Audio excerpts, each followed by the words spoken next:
राज्याभिषेकाच्या घटने ज्यावेळेस घडत होती त्यावेळेस रायगडावर ज्या काही वास्तूंचं बांधकाम झालं त्याच्यामध्ये बालेकिल्ला होता, म्हणजे ते रासदरचं बांधकाम झालंय, महाराजांच्या राहत्या वाड्याचं बांधकाम झालेलं आहे, सो कॉल्ड राणीवासा ज्याला आपण म्हणतो त्या राणीवासाचं बांधकाम झालेलं आहे, या मनोऱ्याचं बांधकाम झालेलं आहे, गंगासागर तलावाचं खोदकाम इथं झालेलं आहे. त्याच्यानंतर ही जी काही आपण तथाकथित बाजारपेठ म्हणतो ती बाजारपेठ इथे निर्माण झालेली आहे आणि बाकी काही अष्टप्रधानांचे वाडे असतील आणि ब्राह्मणवाड्यातले काही वाडे असतील आणि काही इतर तळी असतील, ह्याचं खोदकाम वगैरे सगळं इथं निर्माण झालेलं आहे. शिवाजी महाराजांच्या काळातला जो अस्सल शिलालेख आहे त्या शिलालेखामध्ये ज्या काही वास्तूंची निर्मिती झाली असा उल्लेख येतो, त्याच्यामध्ये या मनोऱ्यांचा पण उल्लेख आहे. आता या मनोऱ्याविषयी खूप अभ्यासकांना प्रश्न पडले होते की हे मनोरे नेमके रायगडावरच का, आणि अशा प्रकारचे मनोरे शिवाजी महाराजांनी इतरत्र कुठेही का बांधले नाहीत किंवा असं स्थापत्य मराठ्यांच्या पूर्ण स्थापत्यामध्ये कुठं दिसत नाही. तर निनाद बेडेकरांनी एक प्रवाद मांडला होता आणि जी बडी बेगम आहे त्या बडी बेगमची जी समाधी आहे त्या समाधीला अशाच पद्धतीने दोन मोठे मनोरे आहेत आणि त्या मनोऱ्यांची रचना ही एक्झॅक्ट सारखी आहे रायगडावरच्या मनोऱ्याची. त्याच्यामुळं एक असा प्रके घाणेकर असतील, निनाद बेडेकर असतील किंवा इतर जे कोणी अभ्यासक आहेत, इकडे येऊन बस ना कसं हे करतो, तर इतर जे कोणी अभ्यासक असतील तर त्या सगळ्यांचा इकडे माझ्याकडे बघा काय रेग्युलर माझ्याकडे बघा, तर इतर जे कोणी अभ्यासक असतील, घाणेकर सर असतील किंवा इतर जे कोणी, तर त्या सगळ्यांचं असं मत आहे की शिवाजी महाराज लहानपणी ज्यावेळेस कर्नाटकामध्ये गेले होते राहायला, काही वर्ष ते कंपिलीला राहिले हम्पीच्या जवळ आणि तिथून ते बँगलोरला गेले, त्या पिरियडमध्ये त्यांनी अशा प्रकारचे मनोरे बघितलेले असावेत. ते त्यांच्या मनामध्ये इच्छा असावी की ज्या वेळेस कधी माझं स्वतःचं राज्य स्थापन होईल त्यावेळेस मी असे मनोरे बांधेन. पण मला हा प्रवाद थोडासा म्हणजे वेगळा वाटतो की महाराजांना जर वयाच्या 5व्या, 6व्या, 7व्या, 8व्या वर्षीच जर माहिती होतं की मी पुढे जाऊन माझ्या किल्ल्यावर हे असं बांधकाम करणार आहे, तर आपल्यासाठी आज ते महाराज म्हणजे ते जन्मल्यापासून आज ते छत्रपती आपल्यासाठी. महाराजांसाठी महाराज छत्रपती होणं ही 1674ची घटना आहे.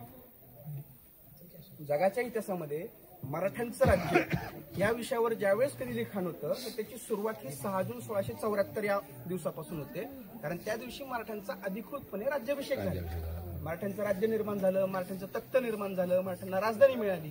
त्याच्या आधीचा जो कालखंड आहे, जो संघर्षाचा काळ आहे, त्या संघर्षाच्या काळामध्ये शिवाजी महाराजांकडे रेबेल किंवा एक प्रकारचा उठाव करणारा नेता या स्वरूपामध्ये सगळ्या इतिहासकारांनी, जे कोणी परकीय असतील किंवा महाराष्ट्राच्या बाहेरचे असतील, त्यांनी बघितले.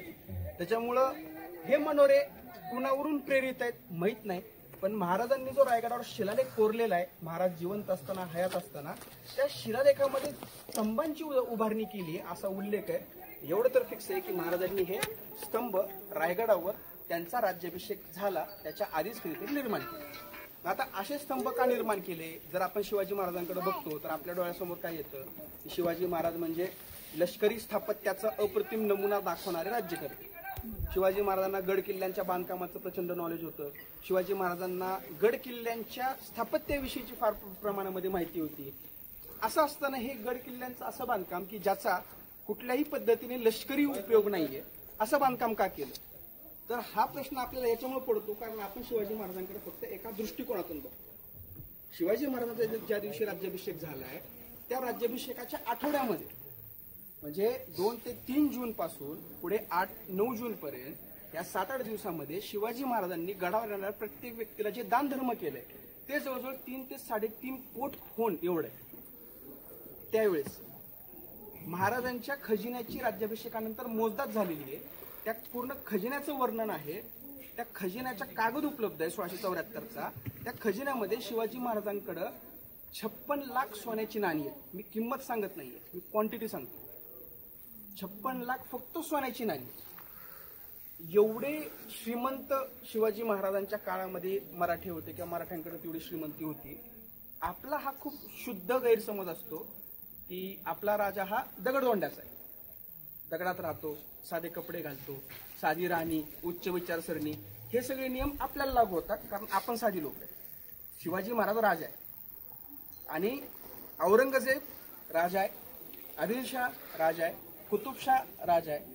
राजपुतानातले राजपूत सुद्धा स्वतःला राजेच म्हणवतात. वेगवेगळे सिसोदिया वंश असेल, जोधपूर असेल, मेवाड असेल, जे कोणी असतील एकलिंगजीचे वंशज आणि त्यांच्या मार्फत आम्ही गादी सांभाळणारे राज्यकर्ते, असं ते म्हणतात. आपण ह्या सगळ्यांकडे बघताना राजा या दृष्टीने बघतो आणि शिवाजी महाराजांकडे बघताना आपण आपल्यासोबत महाराजांची तुलना करतो की महाराज हे अतिशय सर्वसामान्य लोकांप्रमाणे साध्या राहणीमध्ये विश्वास ठेवणारे होते, ज्याला कुठलाही पुरावा नाही. शिवाजी महाराजांना भेटलेल्या ज्या कोणी व्यक्ती असतील त्या सगळ्या व्यक्तींनी महाराजांचं जे काय राहणीमानाचं वर्णन केलेलं आहे. हर्बर्ट डियागर तुम्हाला सगळ्यांना माहितीच असेल कदाचित, माहितीये? एक डच व्यक्ती आहे हर्बर्ट डियागर म्हणून, त्याला नकाशे तयार करता यायचे. आणि जुन्या काळामध्ये भारतामध्ये जी कुठली सगळ्यात पहिली परकीय राजसत्ता भारतामध्ये आलेली आहे त्याच्यामध्ये पहिल्या 1 नंबरला आहे पोर्तुगीज आणि 2 नंबरला आहे डच, आणि त्याच्यानंतर सगळ्यात शेवटी जे भारतात आले ते आहेत इंग्रज. तर ह्या डच लोकांनी भारतामध्ये जे कोणी राजदूत म्हणून पाठवलेत त्यांचे अँबॅसेडर, त्याची नेमणूक किंवा नियुक्ती कशी केली आहे? तुम्हाला चित्र काढता येतंय, तुमची नियुक्ती भारतात राजदूत. तुम्हाला नकाशे काढता येते, तुमची नियुक्ती भारतात राजदूत. कशामुळे? तर तिकडे खूप मोठे प्रायव्हेट कलेक्टर्स होते. निकोलस विटसेन नावाचा एम्स्टरडॅम शहराचा महापौर होता. आता आपलं महानगरपालिकेचे इलेक्शन आलंय तर आपला जसा महापौर असतो तसा शिवाजी महाराज ज्यावेळेस महाराष्ट्रामध्ये प्रतापगडचं बांधकाम करत होते, ज्यावेळेस त्यांनी जावळी जिंकली होती, त्यावेळेस तो पहिल्यांदा 1658 साली एम्स्टरडॅम शहरामध्ये महापौर झाला होता.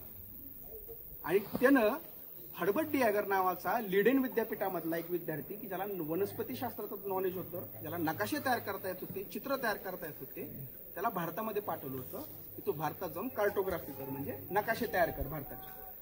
तो ज्यावेळेस भारतात आला त्यावेळेस 1677ला शिवाजी महाराज कर्नाटकमध्ये गेले होते दक्षिण दिग्विजयाला.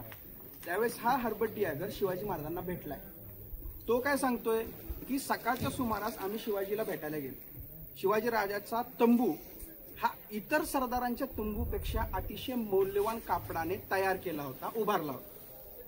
शिवाजी महाराजांच्या तंबूच्या मध्यभागी शिवाजी राजाची गादी ठेवलेली होती. त्या गादीवर मखमली कापड अंथरलेलं होतं, ज्या कापडावर सोन्याच्या तारांचं काम केलं.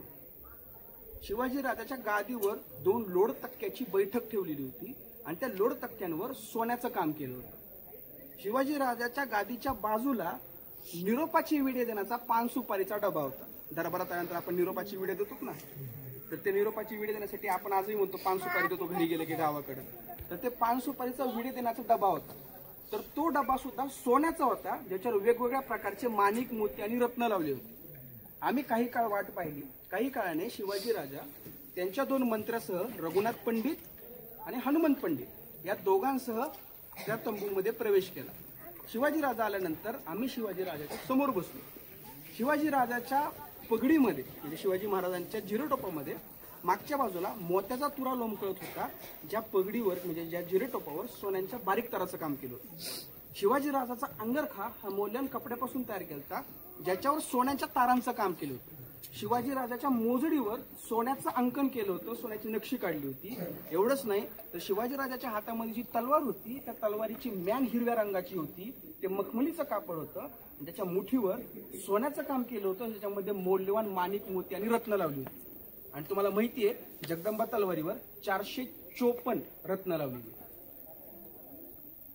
हे सगळं बघितल्यानंतर कुठल्या अर्थाने आपण म्हणू की आपला राजा गरीब होता? हे एवढं श्रीमंतीचं वर्णन हे समकालीन आहे. मग शिवाजी महाराज तत्कालीन काळात 17व्या शतकात जन्माला आलेलं अपत्य. 17व्या शतकामध्ये एका राजाला जे जे नियम लागू होतात ते सगळे शिवाजी महाराजांना लागू होतात. मग जर गोळकोंड्याचा कुतुबशाह हिऱ्यांच्या खाणीचा बादशाह आहे, जगातले सगळ्यात मौल्यवान हिरे गोळकोंड्याच्या कुतुबशाहच्या खाणीतून निर्माण झालेत.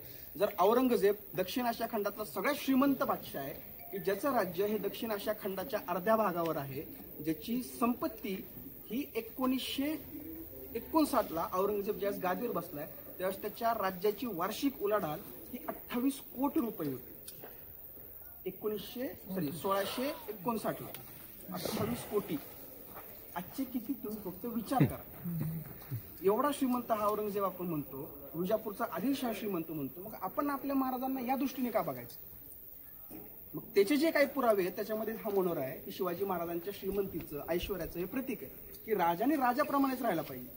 त्याचं हे रिप्रेझेंटेशन आहे, त्याच्यामुळे हे मनोरे उभारले. मग त्या मनोऱ्यामध्ये काय थॉट होते त्याच्याविषयी काही लिखित उल्लेख नाही. कदाचित शिवाजी महाराज इथं श्रमपरिहारासाठी येत असावेत का? शिवाजी महाराज इथं त्यांच्या पत्नींसोबत मोकळा वेळ घालवण्यासाठी येत असावेत का? येत असावेत. कारण पोर्तुगीजांचा व्हॉइसरॉयने शिवाजी महाराजांच्या निंदानंतर पोर्तुगालच्या राजाला लिहिलंय की शिवाजी हा युद्ध काळापेक्षा शांततेच्या काळातच धोकादायक होता. कारण 1666 ला आग्र्याहून सुटका झाली. 17 ऑगस्ट 1666 ला शिवाजी महाराज आग्र्याहून निसटून वापस आलेत. त्या शिवाजी महाराजांकडे फक्त आणि फक्त दक्षिण कोकण आहे आणि त्या पुरंदरच्या तहामध्ये जो काही तह झाला त्याच्यामध्ये असलेले 12-13 किल्ले. आणि 1674 ला राज्याभिषेक झालाय. 1666 ते 1670च्या फेब्रुवारीपर्यंत शिवाजी महाराजांनी एकही किल्ला जिंकला नाहीये.